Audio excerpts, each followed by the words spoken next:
এই বছর আমরা স্বপ্ন দেখছি যে ইনশাআল্লাহ আমরা 100 কোটি টাকার ত্রাণ কার্যক্রম পরিচালনা করব। 20,000 ফ্যামিলির জন্য শুকনো খাবার, 70,000 ফ্যামিলির জন্য চাল ডাল ইত্যাদি, আর 70,000 ফ্যামিলির জন্য 25 কেজি করে চাল।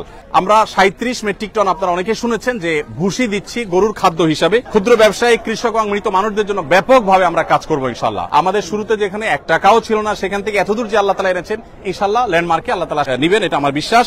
সুপ্রিয় দর্শক শ্রোতা ভাই বোন, ত্রাণ এবং পুনর্বাসন কার্যক্রম 2024 আসন্না ফাউন্ডেশনের তরফ থেকে যে মহাকর্মযজ্ঞ চলছে, আমরা গত 4 দিন যাবত টানা আপনারা দেখছেন যে ত্রাণ প্যাকেজিং এর কাজে ব্যস্ত আছি। প্রতিদিন প্রায় 1.5 থেকে 2,000 মানুষ আমাদের এই মহাকর্মযজ্ঞে অংশগ্রহণ করছেন এবং তারা সকাল 7টা থেকে নিয়ে রাত 10টা পর্যন্ত এই পুরো সময় জুড়ে প্যাকেজিং এর কাজে ব্যস্ত থাকছেন এবং এটাকে আবার বিতরণ করবার জন্য অনেকগুলো টিম আমাদের প্রত্যেকটা জেলায়, অর্থাৎ বন্যা দুর্গত প্রত্যেকটা জেলা তারা কাজ করে চলেছে।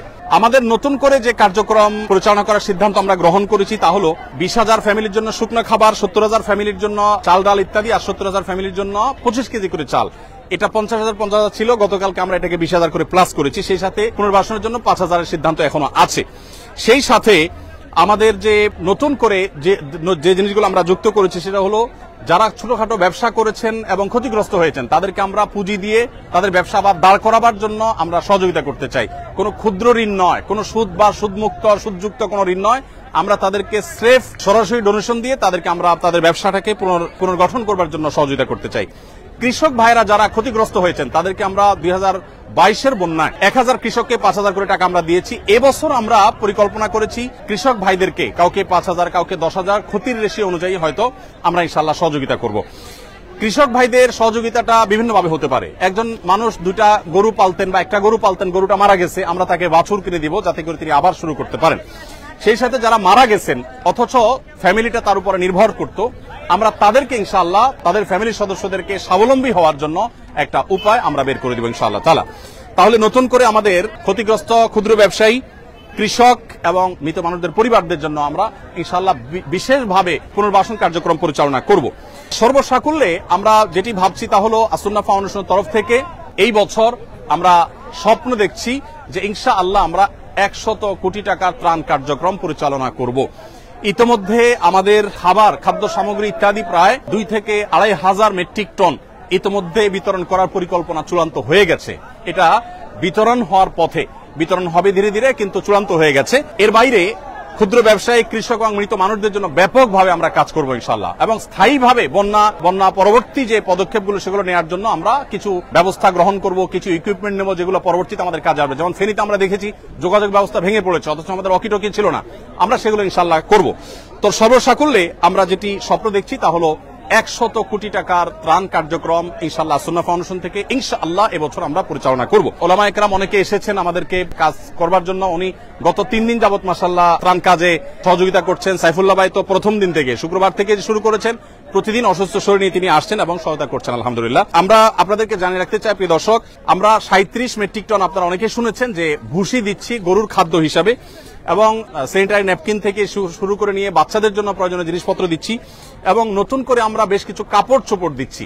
কারণ আপনারা জানেন যে আশ্রয় কেন্দ্রগুলোতে অনেকে এসেছে যারা এক কাপড়ে এসেছে, তাদের এখন কাপড় চোপড় দরকার, তাদেরকে আমরা কাপড় চোপড় দিচ্ছি। অনেকের কাপড় চোপড় বন্যায় ঘর বাড়ি সব শেষ হয়ে গেছে, কিছুই রাখতে পারেনি, পরনের কাপড়টা শুধু আছে, তাদেরকে আমরা পোশাক আশাক দিচ্ছি ইনশাআল্লাহ। একটা বিষয় আমি বলতে চাই আপনাদের সাথে ওলামায়ে কেরাম, এটা হলো যে আমি দেখেছি যে মানুষ যেভাবে ঐক্যবদ্ধ হয়েছে, এই ঐক্যবদ্ধ জাতি ইতিপূর্বে আমরা কখনো দেখি নাই। বাংলাদেশের ইতিহাসে আমি এইভাবে মানুষের স্বতঃস্ফূর্ততা আমি দেখিনি। সে টিএসসি থেকে আসন্না ফাউন্ডেশন পর্যন্ত সব জায়গায় আপনি স্বতঃস্ফূর্ততা দেখতে পাবেন। আজকের একটি ঘটনা আমি বলি, আমি বাংলাদেশ সেনাবাহিনীর কাছে 3 ট্রাক মালামাল, 3টা কাভার্ড ভ্যান ভর্তি মালামাল হস্তান্তর করে আমি আসছিলাম।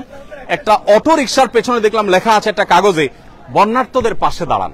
আমি চিন্তা করলাম একজন অটো রিকশা চালক তিনি কোন জায়গা থেকে এটা অ্যারেঞ্জ করেছেন এবং নিচে লেখা আছে যে আহ্বায়ককে অটোরিকশা চালক, তার মানে এটা তার উদ্যোগে, কেউ লাগায়নি। মানে তিনি চিন্তা করেছেন আমি আর কিছু করতে না পারি, আমার রিকশার পেছনে একটু মানুষকে আহ্বান করে আমি বন্যার্তদের পাশে দাঁড়ানোর জন্য চেষ্টা করি। দেখুন, এইরকম স্বতঃস্ফূর্ত প্রচেষ্টা আসন্না ফাউন্ডেশনের বিভিন্ন প্রতিষ্ঠান থেকে বিভিন্ন ব্যক্তিবর্গ একের পর এক আসছেন এবং সহযোগিতা তারা দিচ্ছেন। আমার বিশ্বাস যে এইভাবে যদি আমরা ঐক্যবদ্ধ থাকি তাহলে শুধু লিডারশিপের প্রয়োজন হবে। এদেশের মানুষ যেভাবে ঐক্যবদ্ধ, এদেশের মানুষ যেরকম কল্যাণকামী একজনের বিপদে আরেকজন ঝাঁপিয়ে পড়ছে, বিশেষ করে জাতীয় দুর্যোগে যেভাবে সবাই ঝাঁপিয়ে পড়ছে, যদি আমাদের সেরকম লিডারশিপ থাকে তাহলে আমার মনে হয় আর কোনো কিছুরই প্রয়োজন হবে না এবং এই জাতিকে পৃথিবীর সবচেয়ে শক্তিশালী জাতিতে পরিণত করতে পারবে ইনশাআল্লাহ তাআলা। যেটি আমি বলছিলাম যে আমাদের ত্রাণ কার্যক্রম পরিচালনার জন্য আলহামদুলিল্লাহ গতকালকে আমাদের এখান থেকে 13টি ট্রাক চলে গেছে ফেনী, কুমিল্লা, নোয়াখালী, লক্ষ্মীপুর এই জেলাগুলোতে। আজকে 3টা কাভার্ড ভ্যান আমরা বাংলাদেশ সেনাবাহিনীর কাছে হস্তান্তর করেছি, সেটা অন দা ওয়ে আছে এবং ইনশাআল্লাহ আগামীকাল সকালে সেটা বিতরণ হবে।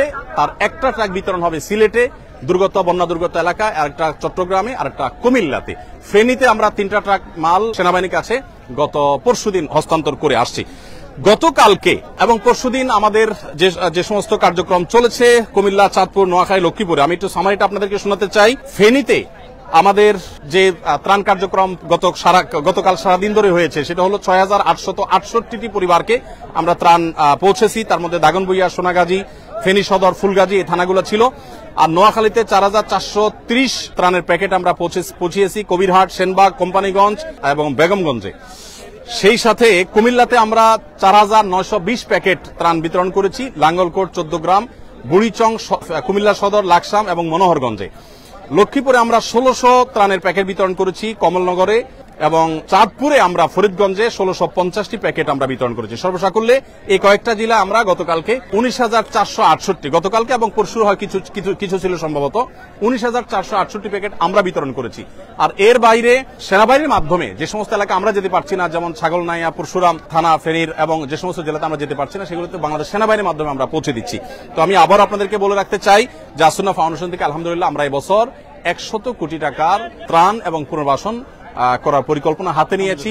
আমাদের শুরুতে যেখানে 1 টাকাও ছিল না, সেখান থেকে এতদূর যে আল্লাহ তাআলা এনেছেন, ইনশাআল্লাহ ল্যান্ডমার্কে আল্লাহ তাআলা আমাদেরকে নিবেন, এটা আমার বিশ্বাস। আর সেই সাথে একটা নতুন তথ্য দিয়ে রাখি, আমাদের ত্রাণের প্যাকেটগুলোতে আমরা এখন থেকে একটা ত্রাণ দেওয়ার সময় যারা আমাদের মুসলিম ভাইরা আছেন তাদের জন্য আমরা একটা কাগজ লিফলেট দিয়ে দিচ্ছি। লিফলেটটাতে দুই পিঠে 2টা লেখা আছে। একটা লেখা হলো একজন ভালো মুসলিম হতে করণীয় কি। আমাদের অনেক মুসলমান আছে কিন্তু ভালো মুসলমান নাই, ভালো মুসলমান হতে করণীয় কি, এই লিফলেটটা আমরা ত্রাণের প্যাকেটের সাথে দিব। সেই সাথে অপর পিঠে লেখা আছে বিপদে মুমিনের করণীয় কি। বিপদগ্রস্ত মানুষ ডিপ্রেশনে থাকে, মানসিকভাবে তারা কষ্টে থাকে, তো সেই কষ্ট যেন লাঘব হয় সেজন্য আমি ইনশাআল্লাহ তাদেরকে এটা দিব এবং চাচ্ছি যে এটা পড়ে তারা তাদের ডিপ্রেশন, দুশ্চিন্তা দূর করুক। অনেকে দুশ্চিন্তা করছিলেন দুর্গম এলাকাগুলোতে ত্রাণ নিয়ে। আমি আজকে বাংলাদেশ সেনাবাহিনীর সিওডিতে, ঢাকা সিওডিতে সেনা ক্যাম্পে আমি গিয়েছি। সেখানে যেই পরিমাণ কর্মযোগ্য সেনাবাহিনী করছে সেটা আমি দেখে অভিভূত। 22-এর বন্যায় সেনাবাহিনীর কাজ আমি দেখেছি এই সিওডিতেই, বাট সেই তুলনায় অনেক গুণ বেড়েছে। শুধু সেনাবাহিনীর নয়, সাধারণ মানুষও এত বেশি মালামাল নিয়ে আসছে যে ইতিপূর্বে এত মালামাল আমি সিওডিতে আনতে দেখিনি। আমাদের ট্রাকগুলো দীর্ঘ সিরিয়াল ছিল, অনেকগুলো ট্রাক এবং লরি ছিল, সেগুলো একটা একটা করে পার হওয়ার পর আমাদের ট্রাকগুলো ঢুকলো। তার মানে ব্যাপকভাবে ত্রাণ কার্যক্রম পরিচালনা হচ্ছে এবং সেনাবাহিনীর কাজই হলো দুর্গম জায়গায় যাওয়া, আর আমরা যেখানে যেতে পারছি সেখানে যাচ্ছি। আলহামদুলিল্লাহ সব মিলিয়ে আমি বিশ্বাস করি যে এই কষ্ট দূর হতে খুব বেশি সময় লাগবে না, এটা দূর হয়ে যাবে। আল্লাহ তাআলা আমাদের সবাইকে অভাবী দুস্থ মানুষদের পাশে যেরকম আমরা দাঁড়াচ্ছি, বন্যার সময় ধনী দরিদ্র সব সমান হয়ে গেছে। আমি ধনী দরিদ্র যারা আছেন তাদের সবার জন্য আমি শুভকামনা করছি, আল্লাহর কাছে দোয়া করছি আল্লাহ তাআলা আমাদের সবার কষ্ট দূর করে দিন। বন্যার সময় বিশেষ করে অনেক সচ্ছল মানুষও যে কষ্টে আছেন সেই কষ্টটা লাঘব করার জন্য এখন আমাদের প্রত্যেককে যার যার জায়গা থেকে কষ্ট করা দরকার এবং পরিশ্রম করা দরকার। জাযাকুমুল্লাহ খাইর। আল্লাহ তাআলা আমাদের সবাইকে আর্ত মানবতার সেবায় নিজেদেরকে নিয়োজিত করার তৌফিক দান করুন। আমি আবারও বলছি, বাংলাদেশে মানুষ যেভাবে একতাবদ্ধ হয়েছে ভালো কাজের জন্য, প্রয়োজন ভালো লিডারশিপ। আল্লাহ আমাদেরকে সেটা তৌফিক দান করুন। জাযাকুমুল্লাহ খাইর।